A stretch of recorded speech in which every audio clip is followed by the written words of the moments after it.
a lot of the 80s acts. They're not the original members anymore. You got the singer doing his solo stuff, and you might have the rest of the band doing their thing, such as Skid Row. Or would you rather watch the actual singer who sang the songs, such as Sebastian Bach, as an example, or would you rather go watch Skid Row perform with the three original guitarists? And the other question I had, real quick, the band Tiger Tails, I know they came out of the European scene. What was the European scene compared to the American scene, and why do you think they weren't as big as they should have been? I thought they were a great band. I'm a little obscure with that. Yeah, I remember. Adam, I haven't heard that name in a long time. Tiger Tails, man, that was like what, late '80s that came out. Yeah, I think it was late '80s into the '90s. Yeah, well, their big album was like 1990, I think. Yeah, I mean, unfortunately, they never had a big record in the U.S., of course, but there was a little bit of a buzz on them. I don't know. I mean, I don't know. They were super glammy, and thank you, Adam, for the call. They were super glammy from what I remember, but that was kind of at the time, that's what people looked like, so that really wouldn't have worked so much against them, but I don't know. My recollection about that band, and I don't really remember their songs or anything, so I'm not entirely sure. But I do remember that, maybe around the time that hit, it was maybe just too much. It was there was a time where even though the glam stuff got really big, there was also a time where people started to roll their eyes at it a little bit and just like, no, whoa, too much. I mean, too glammed out, too much, and it became style over substance and look over ability and what they look like over quality of songs.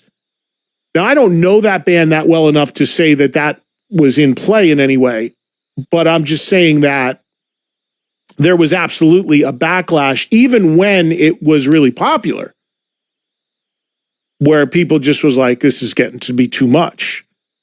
As far as your question about which, with all these multiple versions or variations of bands doing the same thing, what you should or shouldn't go see, that is completely a personal choice. That's completely case by case. There's no blanket answer to that because every scenario is different. And you just, as a fan, have to make that decision. And it's really easy to make that decision because everything is online right now. So you can go and look up videos or listen to audio of these multiple variations of bands. You mentioned Skid Row as an example, with Sebastian doing his thing with his band and those guys doing their thing with a different singer. That's only one example. I just mentioned Queensryche a second ago. You've got Jeff Tate out there doing Queensryche, and you've got the band Queensryche doing it with a different singer. There's many examples of that. I talked about LA Guns a little while ago. Stephen Riley has a version of LA Guns, and then you got Phil and Tracy using the name now LA Guns, and now Riley is called Riley's LA Guns. Great White, Jack Russell's Great White. Great White is the band without Jack Russell.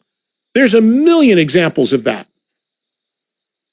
And look, if the one thing I'll say about all of it, and it's all case by case, like, it just depends what your preference is. There are some people that won't accept any band without their quote unquote classic singer. People don't care who wrote the songs. People don't care who played the bass. They want to see the singer. I just had this discussion a couple days ago in LA with my friend Keith Nelson, who was a founding member of Buck Cherry and a co-writer and producer of all those classic songs that they have, or classic might be a little strong, but you know what I'm saying? They're best known, period. And I mentioned this to Keith, and we had a conversation about this at lunch 2 days ago, and I reminded him that I told him this. When he left that band about 5 years ago, again, he's a co-founding member of that band. He was a huge part of the songwriting and the producing of that band. I remember when him telling me he was thinking about leaving, I said, Keith, make sure you're comfortable when you leave, because nobody cares that you wrote the songs. Nobody cares that you co-produced the records. If people think of that band, they think of the skinny guy with the tattoo singing Crazy Bitch. And that, of course, is Josh Todd. Every band has those focal points that most of the people gravitate to. And if those focal points aren't there, it's something that's very hard to recover from. And Keith agreed, and we just talked about this. So, yeah, he was the guitar player in the band, and he was out there the whole time playing all those shows, but there's always a central guy.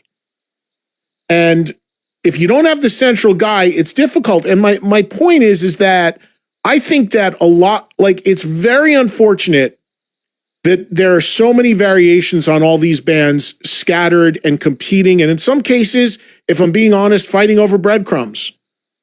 Because these bands really need to be as unified as possible. The illusion that there's this huge pot of gold out there for them is just that. It's an illusion.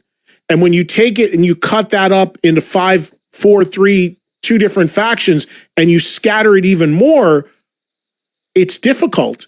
And I love all these guys and I love all these bands.